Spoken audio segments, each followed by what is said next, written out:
Hey fam, what's good? Right after these messages, we'll be right back to bring you the review of Candyman 2021.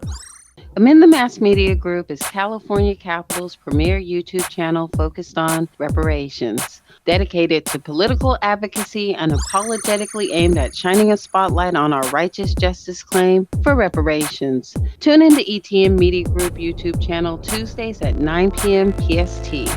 We do show intros, show outros, voiceover, script copy, 15 and 30-second promos. Check us out at etmmediagroup.com. That's etmmediagroup.com for more info and updates and to get involved.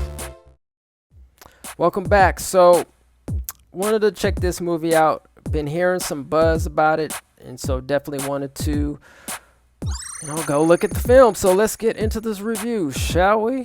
Let's do this. So, went to go check the movie out this past weekend, September the 12th.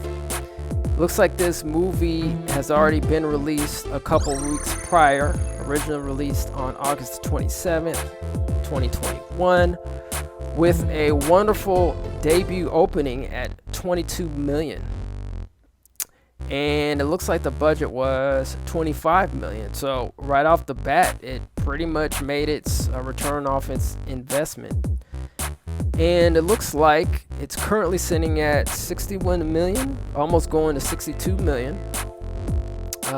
Internationally, looks like it's made 13 million so far, inching up to 14 million. Domestically, 47,900,000 and inching its way up to 48 million. So, to say the least, this movie financially is doing very well, and I'm sure the production company is very happy at this time that it helped finance this movie. So let's get into a little bit more detail. So as I said before, I went to go check it out. It looks like this is the fourth installment of this horror classic, which was originally derived from Clive Barker. And this movie doesn't disappoint. However, there are some challenges both in the storyline and content that might have made Candyman a more fluid project for viewers, and that's just in my opinion. Now here's the upside. It has Jordan Peele as the producer and writer. If you're not familiar with Jordan Peele, he created the movies Get Out and Us, and I think he's already a staple in the horror drama genre, or I guess they call it horror thriller, if you want to call it that as well. So usually on any project that he's involved with, it's going to be good to great. Nia DaCosta, she wrote and directed this film. She has other projects from Little Woods and Ghost Tape, and I think she does a reputable job in continuing this Candyman classic. The cast did excellent. They had the leading actor, I think that's it, pronounce the brother's name, Yahya Abdul Mateen II, who plays the lead character, Anthony McCoy, and Teyona Parnes, who plays Brianna Cartwright, which is his wife in the movie. They both vibe on each other very well. They do a great job throughout the movie. And we also get a feature from the man himself, the one and only Tony Todd. I don't want to go into any spoilers, even though it's already out, and I'm sure the spoilers are already out there. But go support the film family if you want, or just wait till you have a chance to see it. This isn't what this review is about. I'm just gonna kind of give you just a brief overview and summary of what I kind of saw. But once again, if you want any details, you gotta go see the movie. So the music was good, excellent soundtrack. You're gonna really enjoy that. Good overall production and cinematography, obviously with the budget of $25 million. Look, granted, you can't go wrong watching a movie, even made with a $20 million budget, and it could go south, right? But they used the $25 million quite well in terms of cinematography and overall production. No complaints there. Let's see. So there was definitely enough horror action and some gore, I think, to keep the viewers tuned in. I don't know. I really don't watch a lot of quote-unquote scary movies. Not a big fan of them. So, if you do like gore, maybe there might have been more gore, but I thought it was a good balance. Definitely action. I thought the beat and the pace was good. It definitely tackles historical and modern day racial and other social issues, especially with the ongoing problems and challenges that unarmed black women and men face with the police force. Now, here's the thing. There were some challenges for me.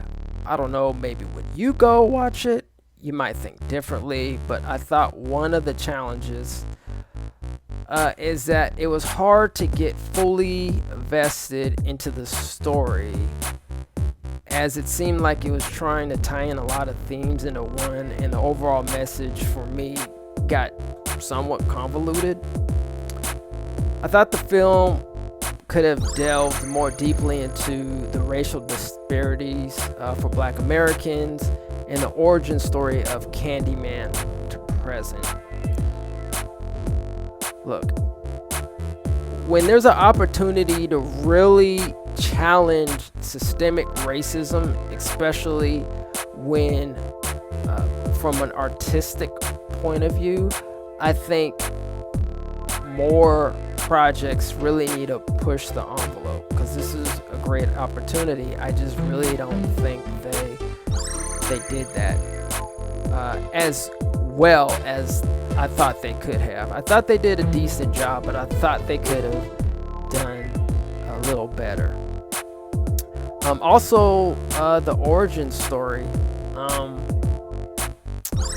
especially for a younger audience, I thought they really could have tied in or got to the origin story just a little bit better. I mean, they pretty much just glossed over it. I guess they figured, well, we have 3 movies before that, so why rehash? But I still think they could have delved into it a little bit more. Another thing, I think they were trying to tie the lead character somehow, Anthony McCoy, in the original Candyman, which in the movie, I think the character's name is Daniel Robital or something like that. I thought that tie-in could have been done like way better. I mean, there's just certain things, especially me as a filmmaker, that I would have probably done to kind of tie those two together. But anyway, that's the route they wanted to go, and I kind of understood where they were going, like to say, okay, in general, this is kind of the spirit or the aura of Candyman, and it's kind of jumping through various people, right? And we're going to somehow tie in that all together. But anyway, that's how the story went. That's how they wrote it. Still kudos to them. I thought it was a good job. I thought, though, that they might have, or they probably maybe should have gone into a different direction. But once again, it is what it is. I didn't know if at times Candyman also was a character for justice or just some random spirit, sometimes killing people after saying the name 5 times. So if you're not familiar with the story, you say it 5 times in the mirror, blah, blah, blah, blah. Candyman comes to get you, right? Yeah, I thought, I thought this really had a good opportunity for, like, I thought they seemed like they were kind of doing the whole justice thing, but then not really. And I didn't know if it was to, like, say, okay, well, we're just gonna be making this as a story, not so much a hero story, because this dude's kind of a villain, even though he actually originally was victimized. So anyway, that's a whole nother can of worms, probably open at another time. I'm just giving my little 2 cents. But regardless, it's a good movie. If you do have a chance to go check it out, and you like the other Candyman's, however you want to pronounce it, you'll probably like this one. I know there were some teenagers in there, or actually one before we left there was like, she said, "Oh man, that was kind of weak." But for me, I thought it was good. I thought it definitely opened some dialogue, and for the individuals and the other viewers that were watching it as well in the theater, you did hear some reaction, actually a lot of reaction throughout the movie. So even though you had some grumbling here and there, I thought, and others probably would say, that this movie would be pretty good too. So I'd give it 3 out of 5 stars. I think production is well done. That's probably why the 3. I would have definitely give it 5 out of 5 if they really focused on and kind of tied in the current main character with Tony Todd's character. I just thought that was just missing. If that's the route that it seemed like that's the route they were trying to go, but I didn't think they pulled it off as well as they possibly could. But maybe they might do that, in the new sequel that might be coming out. Hey, they made enough money on it, right? So that is the review. This is ETM Media Group. If you're on YouTube, if you're on Instagram, if you're on TikTok, please like, share, and subscribe to our platform and channel. We really appreciate you. And facts over fiction. See